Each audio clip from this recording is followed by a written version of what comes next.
Bueno, algunos ya empiezan a matizar a las declaraciones de Donald Trump. Un Trump que llegó muy recargado, que recordemos que tiene 4 años de gobierno por delante, ganó muy cómodo, de hecho tiene en el Congreso prácticamente luz verde para avanzar con todo lo que se proponga. Por ahí Pero tiene mayoría en las dos cámaras. tiene mayoría en ambas cámaras, logró aglutinar a lo que es el Partido Republicano, que en su momento empezó... hubo una especie de división entre quienes seguían a Donald Trump y quienes decían no, tenemos que ya cortar con Trump, ir por otro lado. Bueno, ahora esas discusiones ya no están, claramente. Un Trump que ganó contra los pronósticos de las encuestas de forma muy cómoda. Y que por ahí el contrapeso se puede dar desde la justicia, desde el Poder Judicial. Hay que ver también hasta dónde y quién tiene ganas de confrontar a un, al parecer, todopoderoso presidente estadounidense, que aparte tiene también mucho interés en que Estados Unidos pise fuerte en la geopolítica mundial. No porque no lo hiciera previamente con Biden, pero sí con otra impronta que puede redefinir el tablero geopolítico. Y estuvo hablando sobre todos los temas, pero en particular nos interesa hoy ir a lo que es Medio Oriente, Franja de Gaza en particular. Lo escucharon hablar acerca de una limpieza. Empieza a decir Donald Trump que está todo destruido, que es todo escombros, lo que es cierto. Si uno mira hoy las imágenes de la Franja de Gaza, se da cuenta de la barbaridad y de la violencia y la impunidad de Israel, porque realmente redujeron a toda una ciudad a las cenizas prácticamente. No hay un solo edificio que se mantenga en pie. Al pueblo palestino no le importa hospitales, escuelas, todo. Escuelas palestinas, escuelas que dependían de la ONU, no importa. Campos de refugiados. Bueno, a la población palestina te decía no le importa, porque así cuando apenas se supo que comenzaban las negociaciones de paz, empezó a volver, ya decíamos, ¿no? Esta imagen bíblica de cientos de miles de palestinos volviendo a sus hogares en manada con todas sus cosas, así como se fueron, volvieron, con lo que tenían puesto prácticamente, pero niños, animales, ¿no? Retornando. No importa que esté destrozado ese pedazo de tierra en el que viven, porque es propio, les pertenece y quieren estar allí. Pero, ¿por qué digo todo esto? Bueno, porque Trump piensa que es viable desplazar a toda esa gente. Es muy ambiguo el momento de explicar qué quiere hacer con los palestinos, porque él dice hay que reubicarlos mientras reconstruimos Gaza. ¿Para quién? ¿Cuál es, en definitiva, el objetivo detrás de reconstruir la Franja de Gaza? ¿Con qué interés dice eso Donald Trump? Sabemos que está completamente alineado con la política israelí, que protege al gobierno de Netanyahu y que claramente el interés que tiene Israel es avanzar también, colonizar todo lo que queda, lo poquito que le queda a los palestinos de su propio territorio.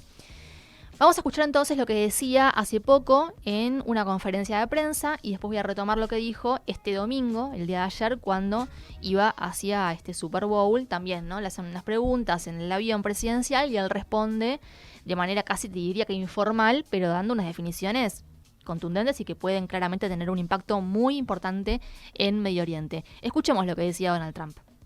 Lo que mencionabas sobre los gazatíes, ¿a qué lugares sugieres que deberían ir a vivir? Y en segundo lugar, ¿estás diciendo que deberían regresar una vez que se reconstruya? Si no es así, ¿quién imaginas que vivirá allí? No quiero sonar ingenioso ni presumido, pero la Riviera del Medio Oriente podría ser algo extraordinario, algo verdaderamente magnífico. Pero lo más importante es que las personas que han sido completamente devastadas y que actualmente viven en condiciones infernales puedan vivir en paz y en una situación mucho mejor. Nos aseguraremos de que todo se haga con estándares de clase mundial y será algo maravilloso para la población, especialmente para los palestinos, que son el enfoque principal de esto. Aunque algunos digan que no, tengo la sensación de que el rey de Jordania y el líder de Egipto abrirán sus corazones, nos proporcionarán la tierra necesaria para llevar esto a cabo, y la gente podrá vivir en armonía y en paz. Justamente habla de sus socios locales, ¿no?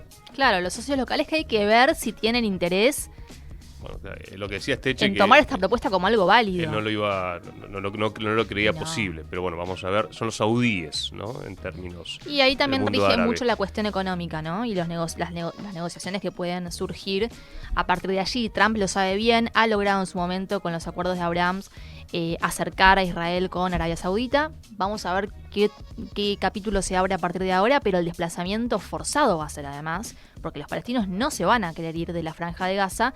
Va a ser toda una nueva etapa. Aparte hay una guerra.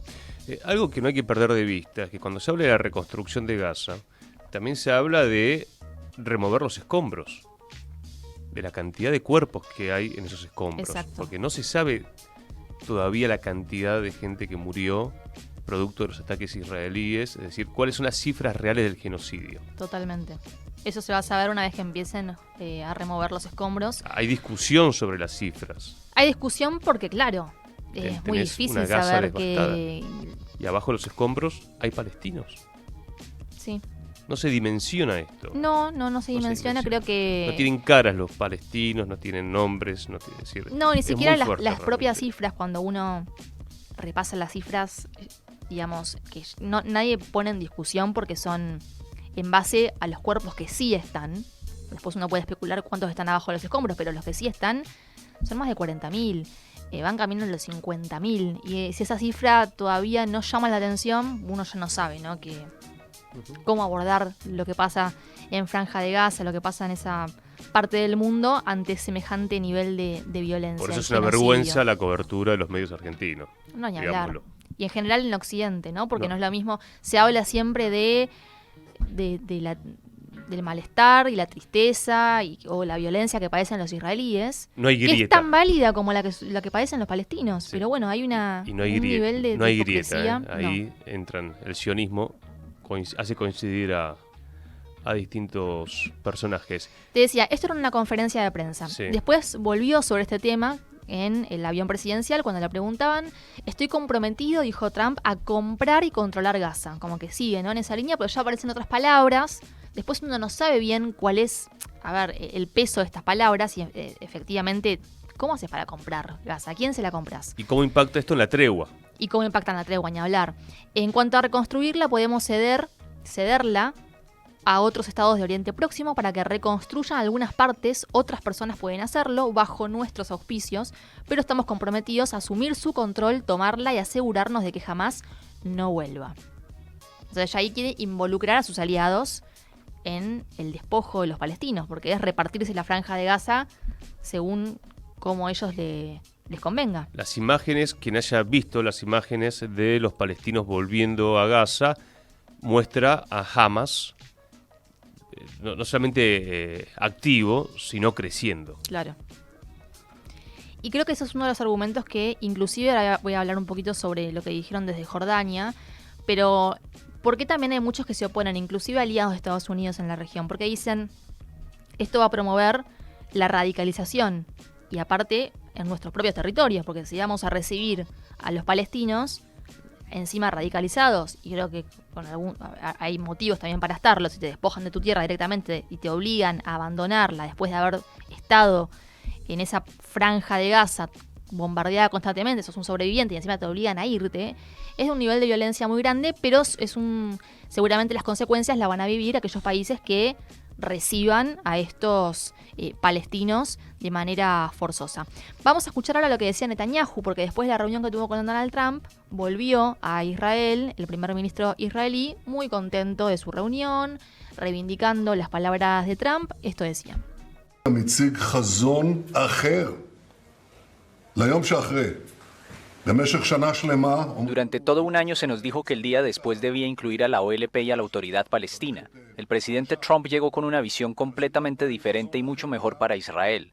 Un enfoque revolucionario y creativo que estamos debatiendo actualmente. Está muy decidido a aplicarlo y creo que abre muchas posibilidades para nosotros.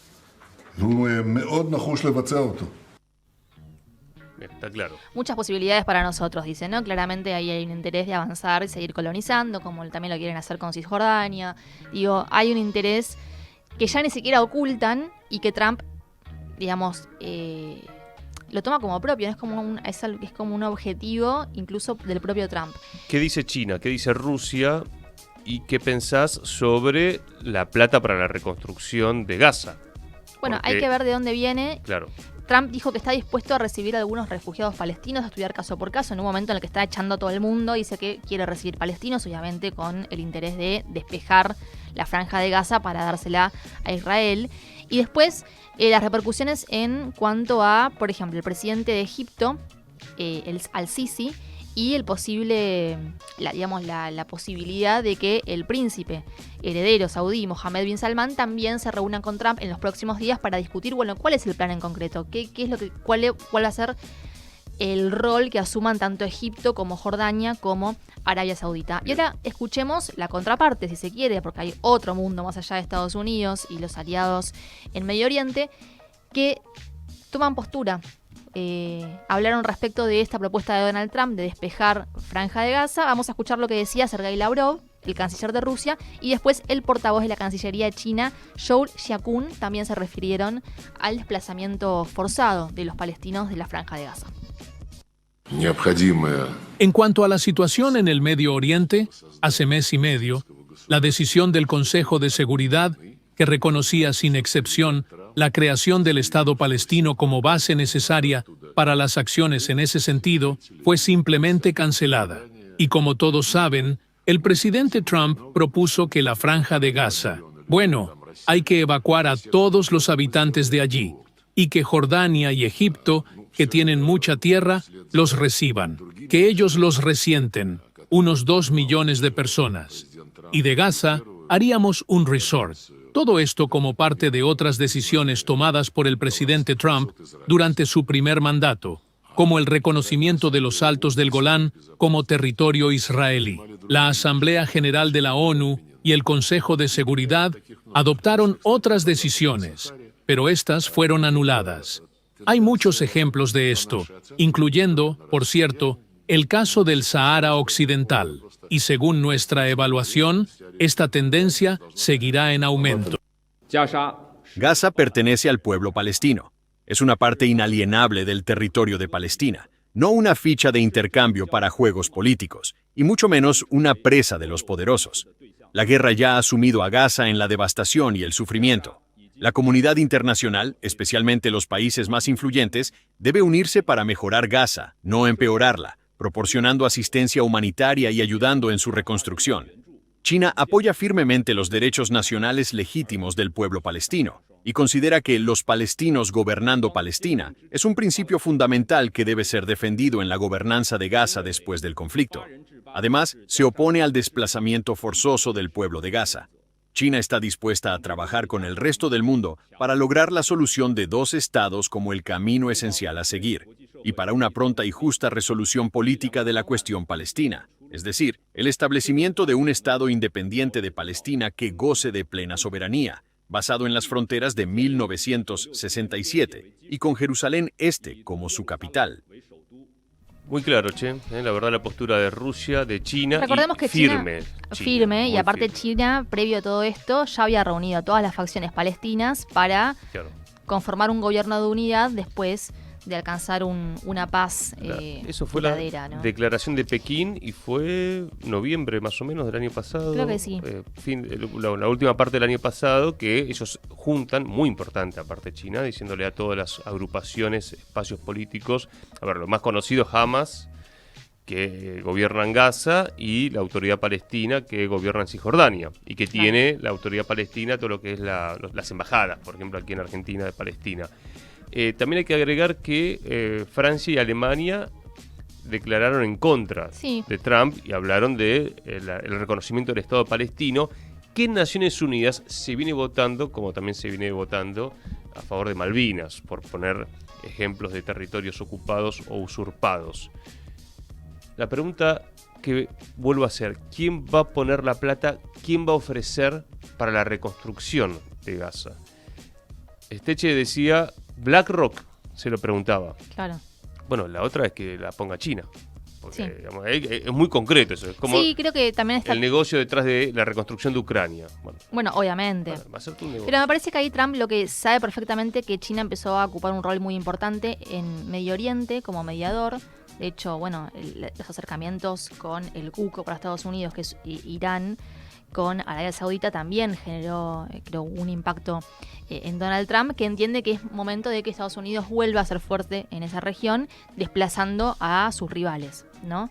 Y en este caso China es un gran rival también en esta región del mundo. Quiero cerrar con una chapa. Dale.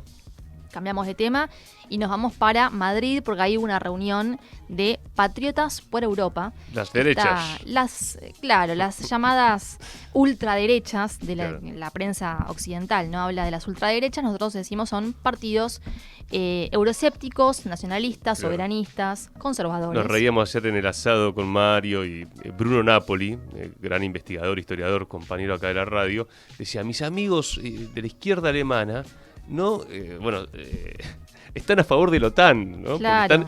Tienen miedo de Rusia, pero claro, a mí me pasó también con otra amiga alemana que tiene una visión muy rusofóbica. Sí.